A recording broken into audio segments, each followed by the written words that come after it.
Welcome to another episode of the Inspiring Possibilities podcast, and I'm your host, Julien Marion, and I've discovered that teaching my kids is one of the ways that God shared his wisdom with me. Truth be told, when my biological father passed away, a different level of manhood and fatherhood awoke in me. See, like in every lesson, God teaches me. I really believe that. Right? Like I find a reflection of myself. It's always timely, it always strikes the chord deep inside of me. I feel the love, the frustration, the caring shouts, and the protective caution of a father. Through his guidance, I navigate the complexities of life, understanding that each echo is a part of my journey, resonating with the voice of a father who cares deeply. I hope this speaks to you today, right? The lesson you're trying to give your kids might be the one for you. So that was the post that I had this morning after I did my prayer stack, and I want to do a quick episode on it. So I have 6 kids, right? Like a 13-year-old, 11-year-old, 9-year-old, 7-year-old, 5-year-old, 1-year-old. And each one of them, obviously, as a dad, my job is to be a dad, my job is to be a coach, sometimes a teacher, right? And after this prayer stack, really something came out to me, right? Really that God teaches me through my kids, through me teaching my kids, he teaches me. And so, for example, for my 13-year-old, right? The thing that I always tell him, start one thing and finish it before you move to the next thing, right? So finish what you start first before you get excited about the next thing, right? Because he does that often, right? Being a teenager. And every time I see it, every time I say it, it comes back to me, right? Like I have projects that I started, didn't quite finish. And I'm sure you too, you can relate, right? But whenever you see it from your kid that is consistently doing it, it drives you crazy. You're like, man, just finish what you start first. Don't even try to go somewhere else until you finish what you start, because you're going to get distracted, right? That's literally what I tell them. And, and it applies to me, and I've been very good at understanding that about myself. That's why if I do something, like I'm trying to go, because I know that if I let myself be moved away, either through notifications, phone calls, emails, like I'm most likely not going to go back to it today, right? Just because we're 6 kids and, in the businesses and stuff, like it's just very hard to complete something if you are pulled different direction. And so I've learned to just, send people, hey, I can't talk right now, right? Or tell the kids, don't talk to me right now. And it can appear very mean. It can appear very direct, but it is really a way for me to guard me from me, right? And to be able to complete what I start. And so that's why I like rhythm and I like routines, because it allows you to complete everything and it's in flow versus starting, stopping, and then forgetting where you're at. Now, my 11-year-old, telling her all the time, stop thinking about yourself only, right? Stop thinking about yourself only. And this is a crazy one, because I've had many times where, that has been my thing, like just thinking about, me and what I need to accomplish or where I want to go and all that kind of stuff. And so telling her that when she's just like looking for herself, which I love, is reminding me of that lesson of like, hey, Julien, stop just thinking about yourself, right? And as a coach and leader, like the biggest thing that I'm to do is obviously follow God's guidance, but also take care of the people under my care, the people that I'm called to lead, right? Inside of the businesses and inside of my training and coaching, right? And stop thinking of myself, but thinking of them, like where are they at, right? And I naturally like have that, right? The guys that I have in one-on-one, like literally they are in my head, right? Like I don't have a separation or, like a drawer where I just, put them in. Like they're literally in my head, their struggles, their directions, what they're trying to do. And I'm consistently just like troubleshooting things for them in my head, so that I can bring value. But that is a great reminder, every time I get it, to stop thinking about myself. Just like I tell her all the time, stop thinking just about yourself. Think of your siblings. My 9-year-old, so my 9-year-old, which at some point was the middle kid, but now, with 6, he's not quite middle, right? He's right there. There's 3 and 3. I keep on telling him, you think by saying nothing, you're safe. But I'm not, you're safe and I'm not going to see you not doing the work, right? So I tell him all the time, like, you think because you're not saying anything, you're safe and I'm not going to see you not doing the work, because that used to be his thing, right? Everybody would get instructions of what they need to do, and he would just like not even move. He would say nothing, not move, and then slowly take a step backwards and backwards and backwards, thinking that if he moves very slowly, I'm not going to see him. If he says nothing, I'm going to forget about him, which at some point, like I was forgetting about him, right? He was just like slipping through the crack, just not doing the work. But that is becoming like his like anthem, right? You think by saying nothing, you're safe and I'm not going to see you, not doing the work. And again, every time I tell him that, I'm thinking of myself, right? One of the big revelations I got inside of one of my meditation was, a message from God that said, release it, be seen, don't hide, right? Which means to consistently, if you're called to be a leader, right? If you, in your core, you know that you're called to lead, right? To lead you lead your family, to lead others, right? Inside of like business, or inside of, your podcast, or inside of your content creation, just like leading. If you're called to lead, you cannot not say anything, because when you don't say anything, you're still not safe. By not speaking the truth, your truth, you're still not safe, right? And you're still going to be exposed, right? The biggest message that I've got, one of the biggest messages I've got was, the one of the parable of the talent, right? The 3 and 2 that do work, and the last one that is so afraid of doing the work that he just buries his talent, right? And I'm consistently reminded of that, of like, I just want to live and die, live fully, like edge of my plate all the time, and die empty, like nothing else to give. Like I've given everything I could. I've made all the mistakes, I could make, but never afraid of taking the risk, never afraid of taking the action. Because when I'm 85 years old, like I don't want to have any regrets on something that I did not do because I was afraid, or because I was trying to save a couple of dollars, right? I want to live fully, and I want to die empty. Now, my 7-year-old, I'll tell him all the time, relax, just be patient. Just be patient. And every time I say it, it literally is a mirror in my face, right? Because I'm so driven and I'm so determined, I can have this tendency of like, I just want to accelerate all the time. I just want to go in acceleration all the time. But there's been a season in my life where God has said, be patient, relax. I mean, that is just, like I said, like a mirror in my face, because there's many things that, I know I need to slow down. So the message that God had given me was like, hey, you're in a season of acceleration, slow down, you're making a turn.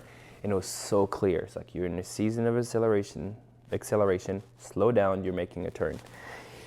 And then the other one that kind of parallel to this one, or just echoed that one, was relax.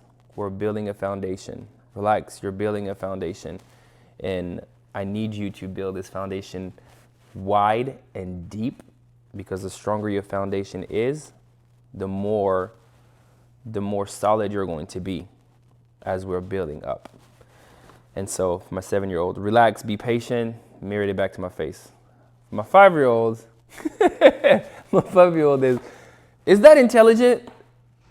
right? Because he doesn't, a boy, and he doesn't always like, think. Boys usually do, and then realize like, oh wow, yeah, that was stupid, And so for him, it's always that message like, come on, man, is that intelligent, right? Like the other day, like we're going through the driving, our driveway, and our driveway is super long, right? Probably like not one, point two, 0.25 of a mile, something like that. So it's a super long driveway. And so what the kids have been doing is just like, they've been hanging on the side of the Jeep as we're going, down the driveway. And this guy's there, and he's like, I'm going to jump. And I'm like, no, don't do that. Don't jump when I'm driving. It's not smart. It's not intelligent. Just wait till you get to the gate. And then what does he do? That was yesterday. Multiple times he doesn't do it. And then yesterday he told me he's going to do it. I said, no, don't do it. It's not smart. You're going to get hurt, right, to do that. And then what does he do? He jumps. He jumps and trying to run. And yeah, he did not run. And so he jumped and then just, kind of tumbled like a little tumbleweed on the grass. And I was like, man, is that intelligent? And so for him, it's always the same thing. Is that intelligent? And so I can only imagine, it's some decision I've made in my life. God just going like, man, is that intelligent? Like, is that intelligent, Julien? But anyway, that one makes me laugh. And then my 1-year-old, telling her, relax. Why are you so aggressive? Because she's just like, she's a little Sagittarius. And so she would get there, and when she gets annoyed, like she just, like aggressive, just throws stuff away or whatever, right? And I can see that, part of me that has like that little aggression inside that, because he wants the results now, right? He doesn't want to wait. And so telling her that is like telling that to myself, Julien, hey, stop being so aggressive, relax, stop being so passionate, relax. So why does it matter, right? Why is that, that message matters? Well, all those lessons, we give our kids really are a huge part of it is for us. Like there's a gap, an obstacle that we have instead of like what we're telling them that is really for us, right? So being able to identify that and take action on it, it is, I believe, at the core of going from where you are to where you want to be, right? And that obstacle in between is really some of those teachings that we give our kids. So what is the lesson? Well, the lesson is simple. Stop telling your kids what they should do if you're not leading by that action, right? Stop telling your kids to complete one thing, but complete one thing before you go to the next if you are not leading it, if you're not doing it as well, right? It's one thing to like not having it perfectly, right? Like you still struggle with it, that's fine. But you say, do this, and then you're not even doing it. Like that's hypocrisy. Like just don't do it, right? Because you're going to have more of those. I strongly believe it, right? You're going to have more of that thing happen to you again and again and again. Your kids are going to do it again and again and again until you start leading in that action, right? If you're out of shape, don't tell your kid to get in shape. Get yourself in shape.